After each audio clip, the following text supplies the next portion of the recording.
हमारे साथ मौजूद हैं पाकिस्तान के वजीर खजाना शौकत तरीन। शौकत साहब, बहुत बहुत शुक्रिया, आपने हमें वक्त दिया। बजट में जो आज आदाद शुमार बताए गए, जो टारगेट्स बताए गए, उस पर बात करने से पहले इस पर बात करना भी ज़रूरी है, क्योंकि आप कहते रहे हमारी नेगोशिएशंस IMF के साथ जारी हैं। तो आज वफाकी काबीना ने तो इस बजट की मंजूरी दे दी, आप एक्सपेक्ट कर रहे हैं कि IMF भी इस बजट की मंजूरी दे देगा? फिजाद भाई देखें, इस वक्त हमारी जो उनके साथ जो बात चल रही है वो सस्टेनेबिलिटी वाली बात चल रही है कि हमने सस्टेनेबल इकोनॉमिक ग्रोथ करनी है। तो उसके बीच में उनके हिसाब से कोई चीज़ें, कुछ एक्शन हमें करने हैं, जिसमें स्पेशली हम लोगों ने जो पावर सेक्टर की स्टेबलाइजेशन है, सर्कुलर डेट जो है उसको कम किस तरह करना है और मतलब बढ़ने से रोकना है। और दूसरा ये है कि फिजिकल साइड पे वो ये चाह रहे हैं कि हम वो देखना चाहते हैं कि हमारे रेवेन्यूज जो हैं वो किस तरह बढ़ रहे हैं। इन दोनों चीज़ों पे दो किस्म की हमारे जो एक किस्म से अप्रोचेज़ हैं। उनकी अप्रोच ये है कि हम जो पर्सनल इनकम टैक्स में कोई 150 अरब रुपया बढ़ा दें और कुछ एग्जम्पशन भी कम कर दें और 200 अरब रुपया इस तरीके से हम रेस कर लें। और हमारा ये है कि नहीं, हम ब्रॉडनिंग करेंगे और जो हम पॉलिसी एक्शंस ले रहे हैं उससे कुछ 264 बिलियन तो उससे आ जाएगा और 200 कुछ 40 बिलियन एनफोर्समेंट से आएगा। जो पिछले साल भी हमने इतनी की एनफोर्समेंट, तो अभी इस साल भी हो जाएगी। और इस साल एनफोर्समेंट के लिए तो हमारे पास और भी बहुत चीज़ें हैं। जो हम ये POS जो हैं वो जो सेल्स टैक्स सिर्फ 10,000 हमने यूज़ किए, इससे अभी 50-60 हज़ार तो और पड़ा हुआ है मार्केट में। और मैं चाह रहा हूँ कि इसको 2 साल में 5 लाख पे ले जाऊँ। तो हमारे पास पूरा एक किस्म का प्लान है जो हमने उनसे शेयर किया है। उस बेसिस पे वो कह रहे हैं अच्छा चलें, आप बजट तो अपना अनाउंस कर लें, लेकिन हम अपना आपके साथ गुफ्तगू जारी रखेंगे। और दूसरी साइड के ऊपर टैरिफ्स के ऊपर हमने कहा कि हम नहीं आपसे एग्री करते कि इसको और टैरिफ किए जाएँ, गरीब आदमी पिसेगा। और दूसरी चीज़ ये कोई प्रोग्रेसिव वे कलेक्शन नहीं है, क्योंकि एक जो निज़ाम जो है, हुकूमत का निज़ाम है डिस्कोर्स का, उसमें जब आप टैरिफ इंक्रीज करते हैं करप्शन और बढ़ जाती है, तो और कॉस्ट ऑफ डूइंग बिजनेस बढ़ जाएगी, इंडस्ट्री वगैरह सारों के ऊपर कॉस्ट बढ़ जाती है। तो हम आपको और तरीके से करके देंगे। तो ये एक किस्म की गुफ्तगू जारी है, लेकिन उनको पता है कि हमने ये आज अनाउंस कर दिया है, जब अनाउंस करने वाले बजट, तो ठीक है, इसमें कोई इशू नहीं है। तो नेगोशिएशंस हो रही है, डेडलॉक है इस पर, या बात आगे बढ़ रही है जब आप नेगोशिएट कर रहे हैं? तो नहीं जी, बिल्कुल डायलॉग चलता रहेगा। ये जरूर है कि हमारा ये जो जुलाई की जो बोर्ड मीटिंग है उनकी, उस जुलाई की बोर्ड मीटिंग के बीच में ये 1 बिलियन रिलीज नहीं होगा। It will probably take another couple of months. ये सितंबर अगस्त में जाएगा। तो हमने उनको कहा है कि आपको भी ये डायलॉग हमारा जो है ये जारी है, और आपको भी मौका मिलेगा कि जो हम कह रहे हैं वो अगर हमको आपको करके दिखा देते हैं तो then we do not have a problem. तो तरीन साहब, क्या ये भी पॉसिबिलिटी है कि अगर आप लोगों की नेगोशिएशंस कामयाब नहीं होती और IMF इन नंबर्स पे एग्री नहीं करता, तो क्या ये मुमकिन है कि पाकिस्तान IMF प्रोग्राम से बाहर आ जाए, इस प्रोग्राम को सस्पेंड कर दे? क्या हमारी मईशत इस पोजीशन में है? क्या ये भी ऑन द कार्ड्स है? नहीं, बिल्कुल ये कार्ड पे नहीं है। हमने उनको कहा है we want to remain in the IMF program, और उसमें थोड़ी डिले हो सकती है, लेकिन हम जब उनको डेमोन्स्ट्रेट कर देंगे कि ये जो आप अहदाफ जो हैं वो जो करना चाहते हैं वो हम भी आपको प्रूव करके दे देंगे। तो उसको उन्होंने कहा है कि ठीक है जी, हम कंस्ट्रक्टिवली इन चीज़ों को आगे लेके चलेंगे। वो भी नहीं चाहते कि ये ब्रेक डाउन हो, हम भी नहीं चाहते ये ब्रेक डाउन हो, क्योंकि at the end of the day destiny एक है कि सस्टेनेबल ग्रोथ। शौकत साहब, तो आपने कहा कि ये ऑन द कार्ड्स नहीं है कि हम IMF प्रोग्राम से बाहर आ जाएं। वो भी चाहते हैं कि प्रोग्राम जारी रहे, हम भी चाहते हैं प्रोग्राम जारी रहे। अब जरा टारगेट्स पे बात कर लेते हैं। जो सबसे इंपॉर्टेंट टारगेट है, अगर हमने अचीव करने ही है ग्रोथ, तो 5,829 अरब रुपए का टैक्स टारगेट है, FBR टैक्स टारगेट। अब इसमें से यानी कि 24% ग्रोथ हमें चाहिए। 13% ग्रोथ आपको नॉमिनल GDP की सूरत में मिल जाएगी। फिर भी जो शॉर्टफॉल रहेगा तकरीबन 500 अरब रुपए का, वो कहां से कलेक्ट होगा? पॉलिसी मेजर जो हमने लिए हैं, जिसके बीच में कई चीज़ों पे हमने जो टैक्सेस लगाए हैं और कई हमने जो एग्जम्पशन विड्रॉ किए हैं, उसमें से 260 अरब रुपया है, और जो इन्फोर्समेंट है उसमें 240 है। 240 के इन्फोर्समेंट के बीच में ऑब्वियसली इस दफ़ा जो हमने 3.25 लाख नए वो लेके आए थे टैक्स पेयर्स, उसके बीच में कोई 54 बिलियन रुपए आए थे। तो हमारा ख्याल है कि हम इसको डेफिनेटली 3 लाख तो नहीं, 1 मिलियन तो और लेके आएंगे, तो उससे भी हमें मिलेगा। लेकिन मोर इम्पोर्टेंटली जो हम POSs लेके आ रहे हैं और अगले 1-2 सालों में 5 लाख तक लेके जाएंगे, तो हम तो कन्विंस्ड हैं कि हमें ये कोई इशू नहीं है ये टारगेट मीट करना। सही है। तो जो पॉइंट ऑफ सेल सिस्टम है उसकी तादाद बढ़ाकर आप समझते हैं कि अचीव हो जाएगा टारगेट। आपने कहा एग्जेम्पशंस भी विड्रॉ की गई है। नॉन टैक्स रेवेन्यू 2080 अरब रुपए का है, इसमें पेट्रोलियम लेवी का क्या टारगेट है, क्योंकि वो आज बजट डॉक्यूमेंट में नहीं मेंशन किया गया। 600 अरब का है और 600 अरब के ऊपर ये एक किस्म से आप जरूर कह सकते हैं कि ये चैलेंजिंग है, क्योंकि हम इसका हमारे पास 4-5 रुपए ही रह गए। इसका मतलब है हमें इसको PDL को 20-25 रुपए पे लेके जाना पड़ेगा। और 600 अरब जो है वो हमारे ख्याल में, जब जैसे ये तेल की कीमतें बढ़ रही हैं, हमने 1-1.5 महीना तो नहीं बढ़ाई, लेकिन हमें थोड़ी ये बढ़ानी पड़ेगी। और PDL हमारा इसमें ये होगा, उसमें मे भी रिस्क हो सकता है 40-50 अरब रुपए का, लेकिन वो कोई इतना बड़ा रिस्क नहीं है, बिकॉज हमारे पास और भी ऐसे ऑप्शन हैं। अच्छा, लेकिन शौकत अली साहब, इस वक्त 4.5 रुपए पेट्रोल पर पेट्रोलियम लेवी चार्ज की जा रही है, डीजल पे 8.5 रुपए है। तो अगर आपने 600 अरब रुपए का हदफ हासिल करना है, उसका मतलब तकरीबन 30 रुपए, 25 से 30 रुपए आपको रखना पड़ेगा लेवी। तो इसका मतलब कि तेल की कीमतों में, पेट्रोल की कीमत में 20 से 25 रुपए इजाफा हो सकता है, डीजल की कीमत में तकरीबन 20 रुपए इजाफा करना पड़ेगा। तो ये तो बहुत ज्यादा इन्फ्लेशनरी होगा। देखिए, ये तो आप मुझे मार्केट्स को अभी तक तो मैंने आपको बताया 120 % जो है वो मतलब वो हुआ अपना इंक्रीज हुई, और हमने सिर्फ 34% दी पेट्रोलियम में, क्योंकि हमने ये देख रहे थे कि हमारी इन्फ्लेशन दूसरी साइड से बढ़ रही है।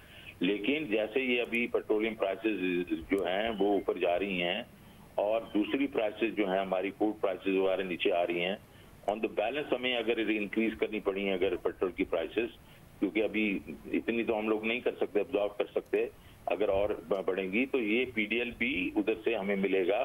तो आपकी बात दुरुस्त है कि इसको हमें ये प्राइसेस बढ़ने से कुछ ना कुछ इन्फ्लेशन आएगी, लेकिन वो हमारे ख्याल में दूसरी साइड से ऑफसेट होगी।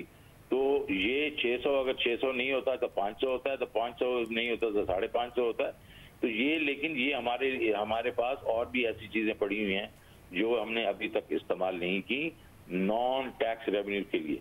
सो वी बिलीव कि ये 2 ट्रिलियन का जो हमारा टारगेट है इंशाल्लाह हम पूरा करेंगे। लेकिन क्योंकि फूड इन्फ्लेशन एक इशू रहा है, आपने कहा कि इंपोर्ट की वजह से भी ये हुआ है, क्योंकि अब हम नेट इंपोर्टर हो गए हैं बहुत सारे फूड कमोडिटीज़ के। साथ में आपने कहा कि कोल्ड स्टोरेज बनाया जाएगा ताकि जो होलसेलर और किसान के बीच में जो कीमत में मार्जिन लिया जाता है उसको हम मैनेज कर सकें। ये अगर आप कर भी लेंगे तो जो एडजस्टमेंट आपको पेट्रोलियम प्राइसेस में करना पड़ेगा उसका इम्पैक्ट तो इन तमाम अशियाओं पर भी आएगा। देखिए जी, ये तो मूविंग टारगेट है जो पेट्रोलियम प्राइसेस हैं, क्योंकि ना ही हमारे पास पेट्रोलियम अपना है, मतलब हम तो नहीं करते। लेकिन एक चीज जो मैं आपको बताना चाह रहा हूँ जो हमने इस दफा अनाउंस वगैरह तो नहीं किया, लेकिन हम लोग इस वक्त नेगोशिएट कर रहे हैं, हमारे सऊदी अरेबिया के साथ हमारी एक गुफ्तगू जारी है। तो एक हम ये डिफर्ड ऑयल फैसिलिटी देना चाह रहे हैं, और वो अगर आ गई तो वो ये मसला हल हो जाएगा। अच्छा, इस हवाले से बातचीत चल रही है सऊदी अरब से? बहुत पॉजिटिव चल रही है, क्योंकि $2 बिलियन हम वक्त से पहले सऊदी अरब को रिटर्न कर चुके थे, लेकिन अब आप पर उम्मीद है कि ऑयल फैसिलिटी हमें मिल सकती है उनसे? उन्होंने ऑलरेडी ऑफर हमें कर चुके हैं। हम जरा चाह रहे हैं कि उसमें जरा ज्यादा हो जाए और टर्म जरा थोड़ा ज्यादा सॉफ्ट हो जाए। तो इस वक्त तो ऑफर तो हो चुकी है। और किस अमाउंट तक की ऑफर हुई है अभी तक? यार शहजाद, ये मेरे से अभी ना पूछो, बड़ा सेंसिटिव मैटर होता है क्योंकि ये फॉरेन कंट्रीज होती है ना। सही। तो आप कह रहे हैं लेकिन उन्होंने ऑफर किया है। अच्छा, एक और टारगेट उस पर मैं आपसे बात करना चाहूंगा। $26 बिलियन एक्सपोर्ट का अगले साल का टारगेट रखा है। शौकत साहब, आप कहते रहे कि हमें अपनी एक्सपोर्ट्स को बढ़ाना पड़ेगा। एक तरफ अगर हमारी $5 बिलियन की इंपोर्ट हर महीने है, तो अगले साल का टारगेट इस तमाम चीज़ों को देखते हुए कि इस साल एक्सपेंशन कितनी हुई है, टेक्सटाइल इंडस्ट्री में टर्फ का पैसा लगा है, बहुत कम टारगेट नहीं रखा गया एक्सपोर्ट्स का? बिल्कुल कंजर्वेटिव है ये। एक्सपेक्टेशंस क्या होंगी? इसका कंजर्वेटिव है। देखिए जी, हमें जो टेक्सटाइल ने कहा है 16 बिलियन वो कह रहे हैं हम इस साल करेंगे, और उन्होंने कहा कि आप जमरात हमारे पास हमारे तक रखेंगे, हमारे साथ देंगे, तो हम इसको 20 बिलियन करेंगे 19 से 20 से साल में। अगर टेक्सटाइल ही आपको खुद से 4 बिलियन और दे देती है, 3 से 4 बिलियन, तो फिर तो ये पूरा ओवरऑल टारगेट तो कंजर्वेटिव हुआ ना। तो वजह क्या है टारगेट कंजर्वेटिव रखने की? नॉर्मली तो टारगेट को जो है ऑप्टिमिस्टिक रखा जाता है। वो शायद शहजाद भाई रज़ाक दाऊद जरा कंजर्वेटिव आदमी है, I guess this is the way he thinks, but my own senses के देखें, कम से कम आपकी इस वक्त जो जिस तरीके से आईटी की एक्सपोर्ट जा रही है 45-50% ग्रो कर रही है, मैं उसको चाहता हूं कि वो 100% ग्रो करे, विच मीन्स के it should grow by another 2 billion. चले 2 बिलियन नहीं भी करेगी, 50% करेगी तो 1 बिलियन तो वहीं से आ जाएगा, 3-4 बिलियन टेक्सटाइल से आ जाएगा। तो I think we should hit 30 billion plus, 30 billion हमें करना ही चाहिए, तो और वो होगा इंशाल्लाह। अच्छा, टेक्सटाइल सेक्टर से अभी हमारी बात भी हुई जुबैर मोतीवाला साहब से, वो कह रहे हैं कि हमने जो अपनी कैपेसिटी है इस साल उसमें 30% की एक्सपेंशन की है, बट वो ट्रांसलेट होना चाहिए एक्सपोर्ट्स में, और वो ना होने की 2-3 वजूहत उन्होंने बताई। एक तो उन्होंने कहा रिफंड्स अभी भी हमें 48 घंटे में नहीं मिलते, तो बेहतर ये होता है कि दोबारा जो एक्सपोर्ट सेक्टर है उसको जीरो रेटेड में ट्रांसफर कर दिया जाता, तो इससे फायदा हो सकता था। उसमें शहजाद भाई देखें, इनकी जो लोकल सेल्स है ना, ये डिस्प्यूटेड है। ये लोग कहते हैं कोई 15-16% है, हमारे ख्याल में 30-40% है, तो फिर जाती हो जाती है ना, आप उनके ऊपर उनको रिबेट दिया जा रहा है। दूसरी चीज रिफंड की बिल्कुल बात ये सही करें, मैंने ये सारे रिफंड जो है ना अगले चंद महीनों में क्लियर कर देने हैं, इनको बॉन्ड दे दूंगा जो नेगोशिएबल होंगे और ये उस मसले से निकल जाएंगे। और अगले जो है उसका तरीकाकार मैं वाजे करना चाह रहा हूँ कि ये जो रिफंड्स हैं ये direct debit to State Bank account हो जाएं, ताकि ये इनका जो मसला है ना, ये पेरिनियल मसला है, ये खत्म हो जाए। तो रिफंड्स का सिस्टम जो है वो ठीक कर देंगे, तो फिर फिलोसॉफिकली जो है वो हम इसको जीरो रेट इसलिए नहीं कर सकते कि 40% अगर लोकल मार्केट है तो उस पर आप इनको क्यों रिबेट देंगे। सही, उनका क्लेम आप ठीक करें कि वो यही है कि 15 से 20% है, लेकिन आप समझते हैं कि 40% तक है लोकल सेल्स। जी सही। अच्छा, अब ये बताइएगा कि करंट अकाउंट डेफिसिट $2.3 बिलियन का टारगेट रखा है, यानी कि 1% ऑफ जीडीपी, बट जो नंबर्स आ रहे हैं इंपोर्ट के पिछले 3-4 माह से और ट्रेड डेफिसिट के, वो तकरीबन $3 बिलियन के हैं ट्रेड डेफिसिट। यानी कि अगर $36 बिलियन का ट्रेड डेफिसिट होता है, अगले साल रेमिटेंसेस $30 बिलियन की होती है, तो are we looking at a $6 billion current account deficit?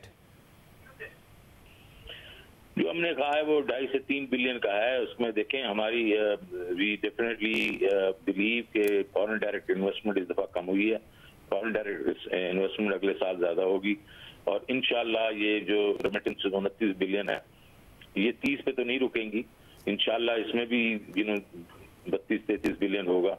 तो और ये एक्सपोर्ट भी जो हमें इस वक्त दिखाई जा रही है वो कंजर्वेटिव है।